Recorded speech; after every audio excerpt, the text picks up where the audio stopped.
আসসালামু আলাইকুম। বাজারে একটা স্বস্তি ছিল, সেই স্বস্তিটা বেশি দিন টিকলো না। ওই যে অনেকে বলে না যে কপালে আমার সুখ সইল না, তো তেমনি আমরা মাঝে মাঝে একটু সুখের সন্ধান পাই, সুসংবাদ পাই, কিন্তু পার্মানেন্টলি সেটা হয় না। কেন হয় না?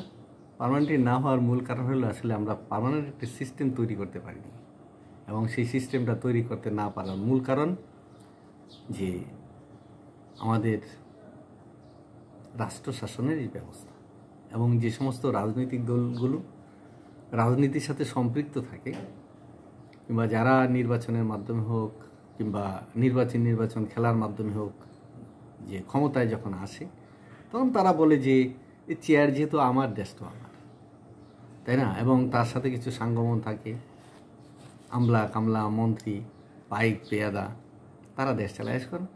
এটা আধুনিক একটি রাষ্ট্র হওয়ার কথা, কিন্তু আমরা এখনও আছি সেই প্রাচীন আমলে মোগল সাম্রাজ্য আছে, যে মোগল সাম্রাজ্যে সম্রাট কিংবা বাদশাহ যেমন বিভিন্ন জায়গায় ইজারা দিত, যে জায়গিরদার প্রথা, জায়গিরদার, যে এই তুমি ওই অঞ্চলটা চালাও, ওই সোনারগাঁওটা তুমি চালাও, তাই না? তুমি বঙ্গদেশের ওইটা দেখো, হ্যাঁ, তারপরে তুমি ওই দেখো দক্ষিণাঞ্চল দেখো। এইভাবে যেমন জায়গিরদারি প্রথা ছিল, এখনও সেরকম জায়গিরদার। যেমন বাংলাদেশের 64 জেলায় 64 জন জায়গিরদার আছে, যাদেরকে ডিসি বলা হয়। আর সেই সাথে সাথে আইন শৃঙ্খলার জন্য আরও জায়গিরদার আছে, তারা হলো এসপি। এরকম যেই যেখানে, তারপরে মন্ত্রী মিনিস্টার হইলে তো কথাই নেই। আর মন্ত্রণালয়ে যিনি সচিব থাকেন, তিনি তো ওই মন্ত্রণালয়ের জায়গিরদারি নিয়ে নেন। কথাগুলো খুব খারাপ লাগে। এখন যারা সচিব আছেন আমার থেকে বয়সে অনেকেই ছোট, কারণ আমিও সরকারি চাকরি করে পার করে আসছি। তো যে যেখানে আছি সেখানেই আমরা নায়কোচিত ভাব দেখাই, সেখানে হাম্বারা ভাব দেখাই, হ্যাডাম দেখাই, কিন্তু চেয়ারটা যখন চলে যায় তখন বোঝা যায় যে আসলে হ্যাডামটা কী ছিল। তখন অপরাধ বোধে আমরা অনেকেই ভুগি, যা কী কাজ করেছি, দেশে কতটা 12টা বাজেছে, একটা সরকারি চাকরি করে গাড়ি বাড়ি সব কিছু করলাম, ছেলে মেয়েদের বিদেশ পাঠালাম, তারা টাকা করিয়া কামাই করলো, আমিও নিজে হাজার কোটি টাকা কামাই করলাম। এই অপরাধবোধটা হয়তো কাজ করে মরার আগে, তা যে আমি যে করলাম আল্লাহ কি মাফ করবে না। আবার এমনও হতে পারে এদের হয়তো মৃত্যু ভয় নাই, এবং মৃত্যুর পরে যে আবার শাস্তি আছে এটা হয়তো তারা বিশ্বাস করে না। নতুবা কেন মানুষ ক্রমান্বয়ে ধারাবাহিকভাবে কিভাবে মানুষ অন্যায় করতে পারে? এই রোজার আবহে কত প্রশংসিত হয়েছে এই সরকার, স্বরাষ্ট্রমন্ত্রীও বেশ প্রশংসিত হয়েছে। জাহাঙ্গীর সাহেব খুব সরল সোজা মানুষ, খুব সোজাভাবে কথা বলে। বেচারা প্রাণ চেষ্টা করেছে। তারপরে দেখি যে মাঝে মাঝে যে একজন ভদ্রলোক, তিনিও বিভিন্ন দোকানে গিয়ে জিনিসপত্রের দাম, তারপরে যারা স্টক করে তাদের, তিনিও নাম করেছেন।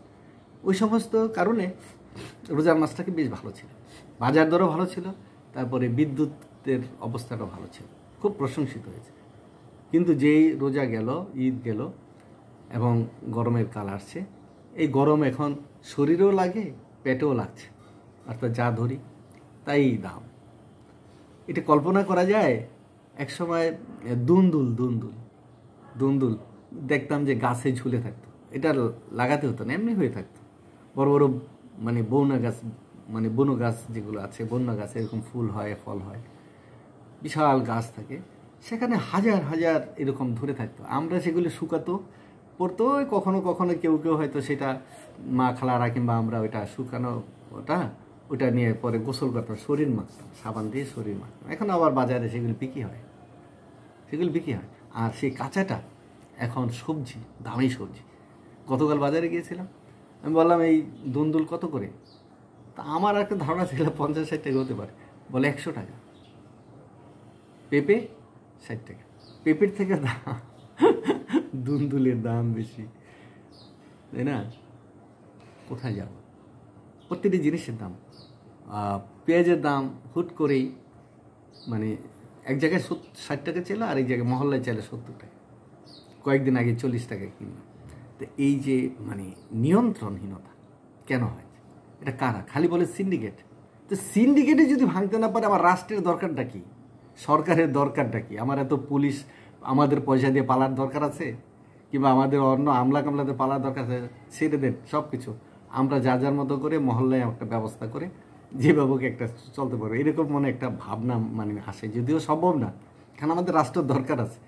কিন্তু এখন মাথা ব্যথা মাথা কেটে তো ফেলা যাবে না, কিন্তু এমন একটি অবস্থা হয়েছে মাথা কেটে ফেলার দরকার। মনে হয় মাঝে মাঝে যে যে খুদা তুমি এই দেশটায় আমাদের কেন মানে জন্ম দিছো, এই দেশটাই ফেললা কেন? একটু কষ্ট বিষ্ট করে ওই আমার যে মায়ের গর্বে আসছি, এটা যদি একটু ইউরোপের কোনো দেশে হতো তো শান্তি পেতাম, কিংবা আমেরিকায় হতো, কানাডায় হতো, অস্ট্রেলিয়া হতো, জাপানে হতো, দক্ষিণ কোরিয়ায় হতো, কিংবা বা সিঙ্গাপুরে, মালয়েশিয়া হতো, তাও তো একটু শান্তি পেতাম, তাই না?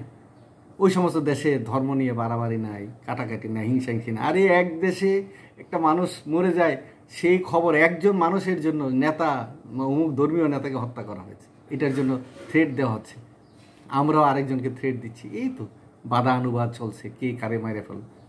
এরকম একটি অবস্থার ভিতরে আমরা কোন দিক সামলাবো? এই জন্য বলি যে রাজনীতি যতক্ষণ পর্যন্ত সঠিক পথে না আসবে, রাজনীতিবিদদের যতক্ষণ পর্যন্ত দেশপ্রেমিক না হবে, সৎ না হবে, আরে সাধু সাধু সাধু হইতে হবে, সাধুর মতো হইতে হবে। তা এমন একটা সিস্টেম থাকতে হবে, সে কোনো লোভ করবে না। আরে এমপি হইতে চাইবে না, দল জোর করে দিবে। প্রাইম মিনিস্টার হইতে চাইবে না, দল জোর করে প্রাইম মিনিস্টার করবে। প্রেসিডেন্ট হইতে চাইবে না কেউ, বলবে না আমি এত বড় দায়িত্ব নিতে পারবো, তাকে জোর করে দিতে হবে। এরকম একটি সমাজ যদি হয়, এরকম একটি সিস্টেম যদি হয়, তাহলে এই দেশে ভালো থাকবে। আর নতুবা এই দেশ খুব বিপদের মধ্যে, আমাদের একটা অশনি সংকেত আছে। আমরা আসলে কতটুকু ভালো থাকতে পারবো, কতটুকু টিকে থাকতে পারবো, এইটি অনেক বড় প্রশ্ন হয়ে দাঁড়িয়েছে। ধন্যবাদ বন্ধুরা, ভালো থাকেন।